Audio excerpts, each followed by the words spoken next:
2 Saturdays ago, at the end of a 72-hour shift, I ran a cardiac arrest. Airway, compressions, the whole thing. My adrenaline maxed out for almost 3 hours. I got off shift 2 hours later, and I wasn't tired at all. Then, Monday morning, I sat down at my desk to do work.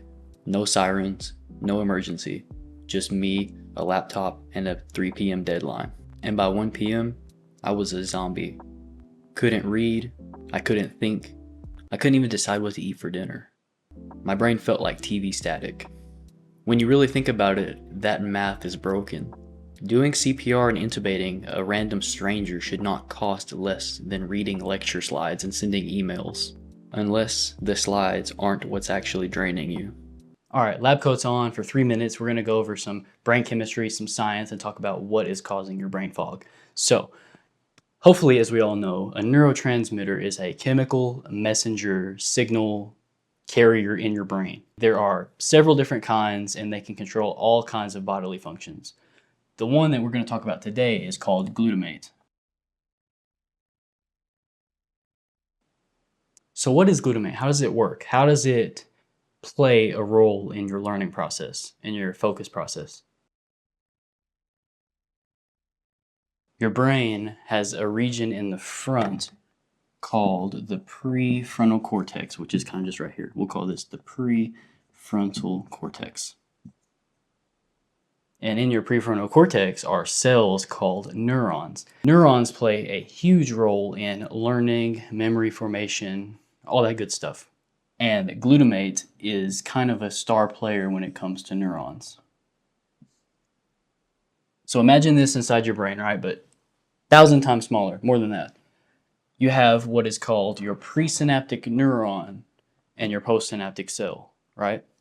And this connection right here is called a synapse.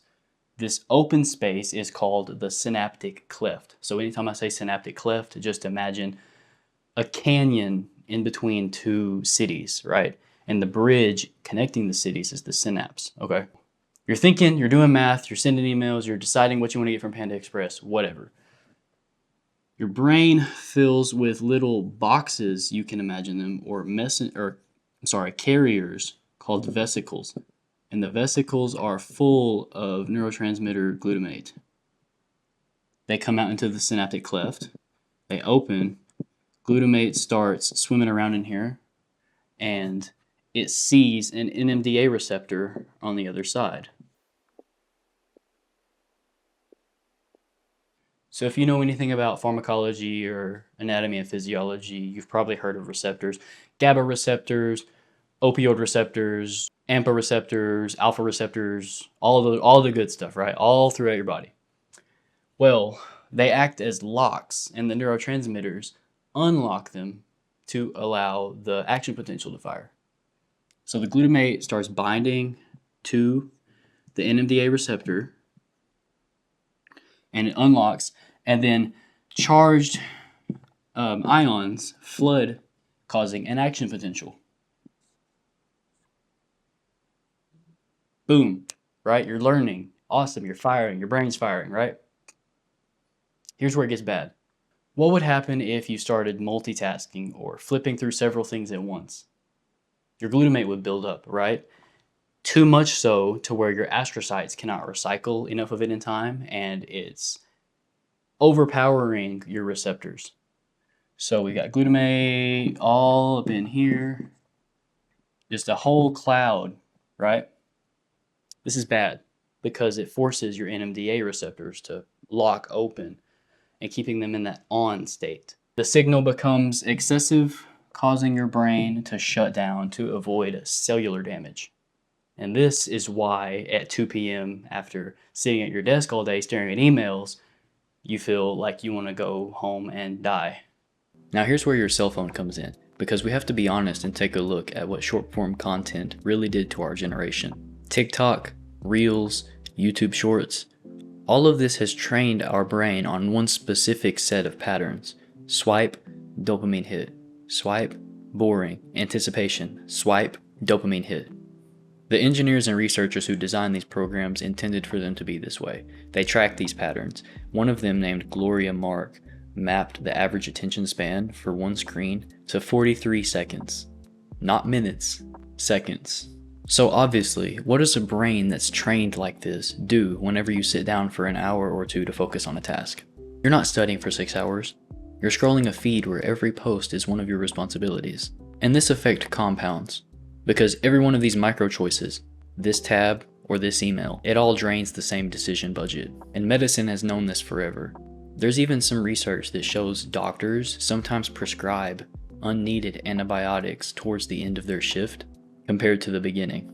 Same doctors, same clinic, just different timing. And this is exactly why EMS runs on checklists. Because at 3 a.m., you're not trying to think, what's the protocol for ACLS cardiac arrest? Do I have epi? Where's the intubation kit? We just know where things are so that all of our finite mental energy can go to saving somebody's life. This system makes the decision for you so the tired human brain does not have to. And your study routine needs the same architecture.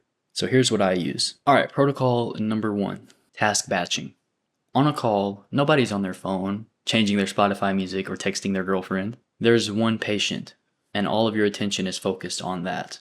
You have to protect your brain's cleanup crew, the astrocytes that we talked about, by batching your tasks in order of priority. Do all of your emails at 10 a.m., take a short 3 to 5 minute break, and then do your deep learning from 11 to 12. By staying in one context, you stop the rapid fire release of uncoordinated glutamate. Phone in another room, one patient. That's the whole rule. Protocol number 2, the 20-second speed bump. Now, let's face it, sometimes you do have to change tabs or open a new app. But before you do, force yourself to take a 20-second mental pause. It prevents those impulsive microswitches that flood your brain with chemical noise before your previous task has even had the chance to shut down. Protocol 3, the glutamate flush. A scroll break is not a break. It's just task switching with a different label. That is just like if you were to bench between your squat sets at the gym and called it rest. And when the static rolls around mid-afternoon, you need a zero input break. 5 to 10 minutes, eyes closed, preferably laying down, zero mental noise. This actually gives the synaptic cleft more time to clear out the excess neurotransmitters, resetting your signal to noise ratio so your brain can catch up. Protocol number 4, the handoff note. As an EMT, when I'm taking a patient to another facility for an IFT, or I pick up a trauma patient and take them to a level 1 trauma center, I never just dump them and leave. I always give a handoff report to the nurse, to the doctor, to the respiratory therapist, whoever is there. They're getting a clear, comprehensive explanation from the provider, me, of what happened, when it happened, what I did, and what I did not do, and what I observed. You have to treat your workflow the same way. When 4 p.m. hits and you go home, don't just shut your laptop and leave. Take 30 seconds, pull out your phone's notes app, write down what you did today and what you're planning on doing first thing tomorrow. This reduces decision fatigue dramatically. Instead of coming to work tomorrow, opening your computer, opening all your tabs and thinking about where you want to start, you have a clear-cut action. That momentum will carry you forward. So once you do your first task tomorrow, you're not fatigued from trying to decide what tasks to do first. You have to think about your energy literally in terms of a budget. You have 100 coins when you wake up in the morning. You spend a coin deciding what to wear. You spend another coin trying to figure out what you want for breakfast. And by the time you get to work, you're at 80 coins left and it's been 2 hours in the morning. By reducing the decisions and the thought you have to put into things, you can dramatically save your energy. Energy is a finite resource and we have to do our best to conserve what we have. And we have to streamline our processes. That's why some billionaires wear the same outfit every day. It's because it's one less thing they have to think about and spend their cognitive energy on. So make a note of the last thing you did and the first thing you're going to do. Shut your computer, say I'm done, and then go home. Every decision you make the day before is prefrontal cortex energy you get to use later. Alright, real talk, before I go. The reason I made this video is because I am the problem. Running a YouTube channel, running a music YouTube channel, doing research, working 2 jobs, and commuting is a lot for me. Sometimes when I'm at work, I start coming with video ideas or I get distracted, and this is kind of as much for me as it is for you. I'm just sharing what I've started doing recently that has helped me dramatically, and I hope that you can get some use out of it too. So, one actionable step before we go tonight. If you have work, if you're off tomorrow, you're going to the gym, whatever you're doing tomorrow, make one note of what you're going to do. So that way, when you're ready to do it, you can just start with no thought behind it at all. Save your mental energy as much as possible. Your brain isn't broken. It's been running every program simultaneously with all the fans screaming for it to slow down. Close some tabs for once in a while. I'll see you in the next one.